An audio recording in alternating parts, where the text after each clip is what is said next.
Hello friends, मैं अंकिता तिवारी।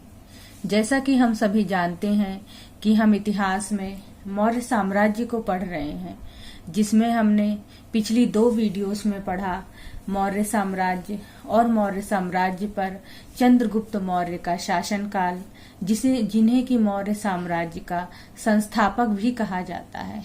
फिर हमने पढ़ा मौर्य साम्राज्य की प्रशासनिक व्यवस्था।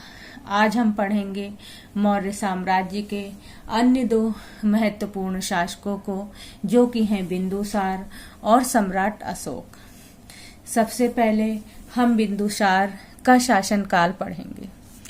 चंद्रगुप्त के बाद अगले मौर्य शासक उनके पुत्र बिंदुसार हुए।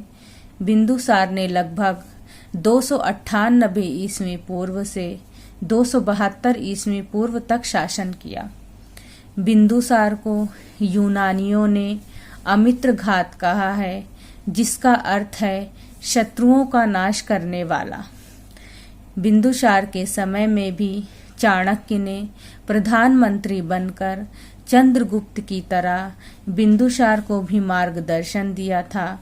बिंदुसार को पिता का पुत्र और पुत्र का पिता के नाम से जाना जाता है, क्योंकि वह प्रसिद्ध व पराक्रमी शासक चंद्रगुप्त मौर्य के पुत्र एवं महान राजा अशोक के पिता थे। अर्थात बिंदुसार भी अपने पिता चंद्रगुप्त की ही तरह एक योग्य और कुशल शासक थे, और उन्होंने चंद्रगुप्त द्वारा बनाए गए मौर्य साम्राज्य की शासन व्यवस्था और राज्य को सुसंगठित तथा सुरक्षित रखा था। अब आप लोग देखिए, यहाँ आपसे परीक्षा में कुछ प्रश्न भी पूछे जा सकते हैं कि यूनानियों ने बिंदुसार को कौन सी उपाधि दी थी तथा बिंदुसार के शासन का समय कब से कब तक था और बिंदुसार को क्या कहा जाता था। अशोक का शासनकाल। अब हम मौर्य साम्राज्य के तीसरे व सबसे पराक्रमी तथा कुशल शासक सम्राट अशोक के बारे में पढ़ेंगे। प्राचीन समय के सबसे प्राचीन वंश मौर्य वंश के तीसरे राजा सम्राट अशोक मौर्य विश्व प्रसिद्ध और सबसे शक्तिशाली राजाओं में से एक थे। सम्राट मौर्य ने 269 ईस्वी से 232 ईस्वी पूर्व तक शासन किया था। सम्राट अशोक एक ऐसे शासक थे जिन्होंने भारत पर अखंड भारत में साम्राज्य विस्तार किया था अपना, तथा ये बहुत ही कुशल और योग्य शासक माने जाते हैं। सम्राट अशोक का जीवन परिचय। नाम सम्राट अशोक। इनका जन्म 304 ईस्वी पूर्व में हुआ था और स्थान पाटलिपुत्र। शासन का समय 269 से 232 ईस्वी पूर्व तक। पहचान महान राजा के रूप में। पत्नी का नाम। अशोक की 4 पत्नियां थीं, जो कि हैं देवी, कारुवाकी, पद्यावती तथा तिष्यरक्षिता। पिता का नाम बिंदुसार, माता का नाम सुभाद्रंगी। अशोक के 4 पुत्र थे, जो कि हैं महेंद्र, संघमित्रा, तीवल और कनाल, और उनकी एक पुत्री चारुमती थी। अशोक की मृत्यु 232 ईस्वी पूर्व में हो गई थी। अशोक का साम्राज्य विस्तार। अब आप लोग देखिए अशोक का साम्राज्य विस्तार, जिसमें है शिलालेख, स्तंभलेख तथा राजधानी। अशोक के शिलालेख जो कि हमें मिलते हैं अफगानिस्तान में स्थित हेरात, काबुल, कांधार तथा पाकिस्तान में शहबाजगढ़ी, तक्षशिला। इसी प्रकार आप लोग देख सकते हैं कि अशोक के शिलालेख कहाँ कहाँ स्थापित किए गए हैं। उसके बाद है स्तंभलेख, फिर है राजधानी। तो मगध साम्राज्य की राजधानी जो थी वो पाटलिपुत्र थी। अशोक के शिलालेख। अशोक एक पहला शासक था जिसने अपने समय में शिलालेख लिखवाए थे तथा अशोक ने अपने शिलालेख ईरानी शासक से प्रेरित होकर लिखवाए थे और अशोक के शिलालेखों में हमें अशोक के समय की सामाजिक, राजनीतिक और धार्मिक बातों का पता चलता है। अशोक के शिलालेखों में प्रशासनिक व्यवस्था एवं धम्म से संबंधित अनेक बातों का पता चलता है। इन लेखों को पढ़ने में सर्वप्रथम 1837 ईस्वी में जेम्स प्रिंसेप ने सफलता प्राप्त की। अब आप लोगों से यहाँ पर परीक्षा में एक प्रश्न पूछा जा सकता है कि अशोक के शिलालेखों को सबसे पहले किसने पढ़ा था। शिलालेख का अर्थ, तो शिलालेख का अर्थ होता है कि पत्थरों और चट्टानों पर उत्कीर्ण किए गए अक्षर। अशोक के शिलालेखों की भाषाएं। अशोक के शिलालेखों की सबसे प्रमुख भाषा ब्राह्मी लिपि थी और अन्य लिपियां भी थी जो कि हैं खरोष्ठी, आर्मेइक तथा यूनानी लिपि। अशोक के प्रमुख अभिलेख जिनको कि 3 भागों में विभाजित किया गया है। सबसे पहले हैं शिलालेख। ये अशोक के शिलालेख B.A. स्मिथ के अनुसार इनको 8 भागों में बांटा गया है और इन्हें चतुर्दश शिलालेख भी कहा जाता है क्योंकि इनकी संख्या 14 है। स्तंभ लेख ऐसे लेखों को कहते हैं जो कि पाषाणों पर लिखे जाते हैं तथा अशोक के जो स्तंभ लेख हैं वह हमें 7 स्थानों से मुख्यतः प्राप्त होते हैं जो कि हैं सहारनपुर जो कि उत्तर प्रदेश में स्थित है, मेरठ यह भी उत्तर प्रदेश में स्थित है, लौरिया, अर्राज जो कि बिहार में स्थित हैं और नंदगढ़ तथा रामपुरवा भी बिहार में ही स्थित हैं, कौशाम्बी जो कि उत्तर प्रदेश में स्थित है। फिर है गुहा लेख। ये ऐसे लेखों को कहा जाता है जिसमें राजनीतिक घोषणाएं लिखी जाती है। ये लेख हमें सांची, सारनाथ, रुम्भिनदेई जो कि नेपाल में स्थित है, कौशाम्बी तथा निगलीवा से प्राप्त होते हैं। ये अशोक के शिलालेख हैं जो कि जिन्हें की 8 भागों में बांटा गया है। तो चलिए आइए देखते हैं कि अशोक के शिलालेख कौन कौन से हैं, उनकी लिपि, खोज वर्ष तथा जिला स्तर, राज्य। सबसे पहले है सहबाजगढ़ी जिसकी लिपि है खरोस्थी। इसका खोज वर्ष है 1836 ईस्वी में। जिला और राज्य है पेशावर तथा पाकिस्तान। फिर है मनसेहरा जिसकी लिपि है खरोष्टी। खोज वर्ष है 1879 में। जिला और राज्य है हजारा, पाकिस्तान। तीसरा है गिरिनार जिसकी लिपि है ब्राह्मी। खोज वर्ष है 1822 तथा जिला और राज्य है गिरिनार तथा सौराष्ट्र। चौथा है इरागुड़ी जिसकी लिपि है ब्राह्मी। खोज वर्ष है 1916 तथा जिला और राज्य है हैदराबाद, आंध्र प्रदेश। पांचवा शिलालेख है कालसी जिसकी लिपि है ब्राह्मी। खोज वर्ष है 1837 तथा जिला और राज्य है देहरादून तथा उत्तर प्रदेश। छठा है जोगदा जिसकी लिपि है ब्राह्मी। खोज वर्ष है 1850 तथा जिला और राज्य है गंजाम, आंध्र प्रदेश। सातवां शिलालेख है शोपारा जिसकी लिपि है ब्राह्मी। खोज वर्ष है 1882। जिला और राज्य है थामा, सौराष्ट्र। आठवां शिलालेख है धौली जिसकी लिपि है ब्राह्मी। खोज वर्ष है 1837 तथा जिला और राज्य है पुरी तथा उड़ीसा। अब हम अशोक के 14 शिलालेखों का वर्णन पढ़ेंगे कि आखिर अशोक के 14 शिलालेखों में किन किन बातों का वर्णन किया गया है। अशोक के शिलालेखों की खोज 1750 ईस्वी में टी फैंथेलर ने की थी। इसकी संख्या 14 है, परंतु अशोक के अभिलेखों को पढ़ने में पहली सफलता 1837 ईस्वी में जेम्स प्रिंसेप को मिली। पहला शिलालेख। इस लेख को गिरनार संस्करण भी कहा जाता है।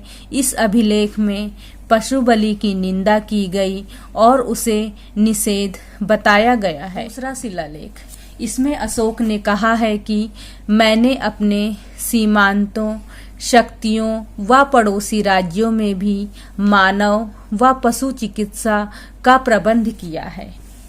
तीसरा शिलालेख, इसमें रज्जुक युक्त व प्रादेशिक का उल्लेख किया गया है।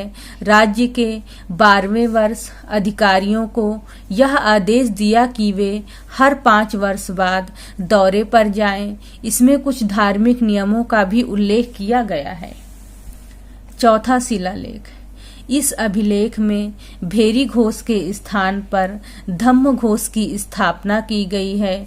धर्मानुशासन ही अच्छा काम है जिसके लिए मनुष्य को शीलवान होना चाहिए, और ये चीज अशोक ने अपने जीवन में भी उसका पालन किया था। पांचवा शिलालेख, इस शिलालेख से धर्म महामात्रों की नियुक्ति की जानकारी मिलती है। अशोक कहता है, मैंने राज्याभिषेक के 13वें वर्ष धर्म महामात्रों की नियुक्ति की। धर्म महामात्र वो अधिकारी होते थे जो कि अशोक के द्वारा एक धर्म की स्थापना की गई थी जिसे धम्म कहा जाता था, तथा उसके सिद्धांतों को लोगों तक जो पहुंचाते थे उन्हें धर्म महामात्र कहा जाता था। छठा, इसमें आत्मनियंत्रण की शिक्षा दी गई है। इसमें अशोक अपने प्रतिवेदकों को आदेश देता है कि मैं जहां भी रहूं मुझे प्रजा के विषय में सूचना दें। सर्वलोक हित से बढ़कर कोई कार्य नहीं है। सातवां शिलालेख, इसमें अशोक की तीर्थ यात्राओं का वर्णन किया गया है। आठवां शिलालेख, इसमें भी अशोक की धम्म यात्राओं का वर्णन किया गया है। नौवां शिलालेख, इस शिलालेख में सच्चे भेंट व सच्चे शिष्टाचार का वर्णन किया गया है। अर्थात इस शिलालेख में अशोक कहता है कि हमें अपने गुरुजनों और बड़ों का आदर करना चाहिए तथा सच्चे मन से उनको भेंट देनी चाहिए। 10वां शिलालेख, इसमें आदेश दिया गया है कि राजा अथवा उच्च अधिकारी हमेशा प्रजा के हित में कार्य करें। 11वां शिलालेख, इसमें धम्म की व्यवस्था की गई तथा धम्मदान को श्रेष्ठ बताया। 12वां शिलालेख, इसमें स्त्री महामात्रों और व्रज भूमिकों की नियुक्ति का उल्लेख किया गया है। 13वां शिलालेख, इसमें कलिंग युद्ध और अशोक के हृदय परिवर्तन का वर्णन किया गया है। अशोक के काल में कलिंग का युद्ध एक बहुत ही महत्वपूर्ण युद्ध था जो कि अशोक के राज्याभिषेक के 7वें वर्ष में होता है, और इस युद्ध में बहुत से लोग मारे गए थे, बहुत से जीवों की हत्या की गई थी, जिसे देखकर अशोक का मन जो है वो करुणा से भर आया था और उसने अपने जीवन में कभी भी युद्ध ना करने की प्रतिज्ञा की थी तथा यहीं से अशोक ने बौद्ध धर्म को भी अपनाया था। 14वां शिलालेख, इसमें अशोक ने जनता को धार्मिक जीवन व्यतीत करने का संदेश दिया था। अशोक के धम्म पर विचार, अशोक ने के धम्म पर विचार कुछ इस तरह है कि अशोक ने अपनी जनता के नैतिक और आध्यात्मिक विकास के लिए एक धर्म की स्थापना की थी जिसे कि धम्म कहा जाता था, और यह धम्म पूरी तरह अहिंसा पर आधारित था। अशोक ने अपनी प्रजा के नैतिक विकास के लिए जिन आचारों और नियमों का पालन करने को कहा उन्हें ही अभिलेखों में धम्म कहा गया है। धम्म शब्द संस्कृत भाषा के धर्म शब्द का प्राकृतिक भाषा में रूपांतर है। अशोक के धम्म में निरंतर आत्म परीक्षण पर बल दिया गया है और अशोक के धम्म का उद्देश्य स्वर्ग प्राप्त करना था। अशोक के धम्म की विशेष सार्वभौमिकता, अर्थात अशोक का जो धम्म था वो सार्वभौमिकता पर आधारित था। उसमें किसी भी तरह की सांप्रदायिकता पर बल नहीं दिया गया था, बल्कि सभी धर्मों का समावेश माना गया था। सभी धर्मों का सार, अशोक का धम्म सभी धर्मों के सार पर आधारित था। नैतिकता पर बल, अशोक ने अपनी प्रजा के नैतिक तथा आध्यात्मिक विकास के लिए ही धर्म की स्थापना की थी तथा इस धम्म के अनुसार प्रत्येक व्यक्ति को नैतिकता पर बल देना चाहिए तथा प्रत्येक व्यक्ति के विचार जो है वो शुद्धता और पवित्रता पर आधारित होने चाहिए। धार्मिक सहिष्णुता, अशोक का जो धम्म था वो किसी भी प्रकार के धार्मिक भेदभाव पर आधारित नहीं था, बल्कि सभी धर्मों के लोग इसको अपना सकते थे। अहिंसा, अशोक का धम्म मुख्यतः अहिंसा के विचार पर आधारित था कि किसी भी जीव की हत्या न करना तथा किसी भी मनुष्य को कष्ट न पहुंचाना। धार्मिक पाखंडों और आडंबरों का अभाव, अशोक के धम्म में धार्मिक पाखंडों, आडंबरों, रूढ़िवादिता, रीति रिवाजों आदि का अभाव था। अशोक जन्म, मृत्यु तथा विवाह के समय जिन रीति रिवाजों को अपनाया जाता है वह उसका विरोधी था। अशोक के धम्म में कहा गया था कि हमें सच्चे मन से रीति रिवाजों को अपनाना चाहिए और उनका पालन करना चाहिए। इसके बाद मौर्य साम्राज्य में और भी राजाओं ने शासन किया था जो कि अशोक के उत्तराधिकारी थे, लेकिन ये राजा इतने कुशल और योग्य नहीं थे। इस कारण जल्द ही मौर्य साम्राज्य का पतन हो गया। इसके साथ मैं आपको बता दूं कि हमने मौर्य साम्राज्य के 3 शासकों और प्रशासनिक व्यवस्था को विस्तार पूर्वक पढ़ लिया है। अगर आपको लगता है कि मैंने अपनी वीडियो में कुछ चीजें नहीं बताई हैं मौर्य साम्राज्य के बारे में, या कोई क्वेश्चन आप लोगों को नहीं समझ में आया है, तो प्लीज मुझे कमेंट करके बताइए। और अगर आप लोगों को लगता है कि मेरी वीडियो में मैंने सब कुछ सही से बताया है, तो प्लीज मेरी वीडियो को कमेंट, लाइक, शेयर और सब्सक्राइब कीजिए। धन्यवाद।